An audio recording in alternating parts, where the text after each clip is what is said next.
doa ya Allah diterima nggak ya? Ragu. Atau sambil berdoa sambil ingat makanan, ingat pasangan, ingat ini, nggak bisa. Harus dengan yakin. Selamat datang di channel Perjalanan Menuju Hijrah. Yang sudah subscribe, semoga kita selamat dunia akhirat. Adakah doa yang dapat ditujukan kepada seseorang untuk dia membayar hutangnya pada kita? Setahu saya tidak tahu ya, ada riwayat khusus masalah ini. Yang ada riwayat itu kalau kita terlilit utang, gitu kan? Karena Ibnu Abbas mengatakan, kalau engkau membaca dalam riwayat sahih, kalau engkau membaca Allahumma kfini bihalalika an haramik waqdini bi fadlika amman siwak. Allahumma kfini bihalalika an haramik, ya Allah cukupkanlah aku menikmati yang halalmu dan jauhkan aku dari yang haram. Waqdini bi fadlika amman siwak, dan lepaskan saya dari ketergantungan kepada selainmu, maka akan dibayarkan utangmu oleh Allah walaupun memenuhi langit.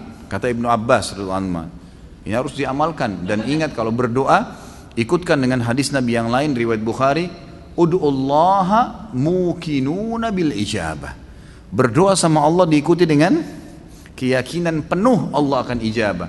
Fa innallaha la yaqbalu ad-du'a min qalbil ghafil. Allah tidak akan pernah terima doa dari hati yang lalai. Doa ya Allah diterima enggak ya? Ragu. Atau sambil berdoa sambil ingat makanan, ingat pasangan, ingat ini, enggak bisa. Harus dengan yakin, gitu kan. Jadi kalau doa untuk buat orang lain bayar, Allah alam, yang saya tahu berdoa kepada Allah bisa, itu bukan mustahil. Pernah terjadi dalam sebuah riwayat yang sahih, Umar bin Khattab pada saat mengirim pasukan di perang Qadisiyah, menembus benteng-benteng Persia. Nah, pada saat itu pasukan muslimin yang masuk dari 12.000 orang pasukan ini, itu kan kalau pasukan jihad masuk dan menang, berarti lokasi yang ditembus itu menjadi harta rampasan perang. Jadi miliknya mereka, miliknya mujahid. Jumlah mereka kecil, wilayah Persia besar, gitu kan. Ini kalau dibagi ini luar biasa gitu. Maka waktu itu mereka sudah mau bagi, tapi sebelumnya minta saran Umar bin Khattab. Umar berpikir, untuk apa mujahid ini nggak butuh sebanyak ini. Maka Umar bin Khattab juga berpikir mereka mu'allaf, baru masuk Islam, baru mengenal Islam, lebih baik ganimah ini harta rampasan perang dibagi aja, tetap pemiliknya tapi dikasih setengah kepada para mujahid. Waktu itu Bilal radhiyallahu anhu sahabat Nabi yang lain menolak. Waktu Umar bin Khattab kasih keputusan, kata Bilal, ya Amir Mu'minin, jelas hukum agama kita, gitu kan? Ini dibagi untuk mujahidin.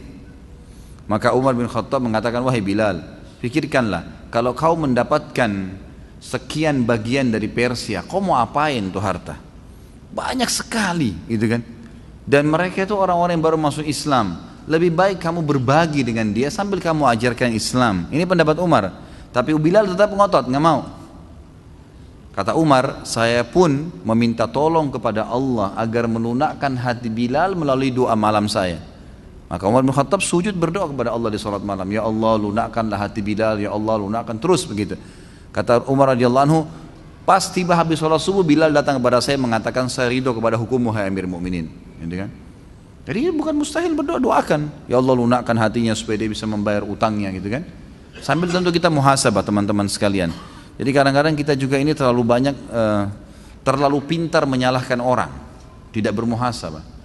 Apa yang terjadi, sesuatu yang terjadi pada kita, yang paling pertama hisab diri kita dulu. Ada masalah apa saya ini? Jangan sampai orang ini gunjing karena saya pernah gunjing orang. Jangan sampai utang ini mungkin saya pernah utang sama orang, saya nggak bayar. Jadi kita muhasabah dulu. Kalau kita sudah tidak temukan variabel kesalahan kita, nah baru gitu. Baru kita mungkin ini cobaan murni, bukan karena kesalahan saya. Tapi kalau kita memang dasarnya ada kesalahan dulu, mintalah kepada Allah mudah-mudahan jadi pengampunan dosa gitu.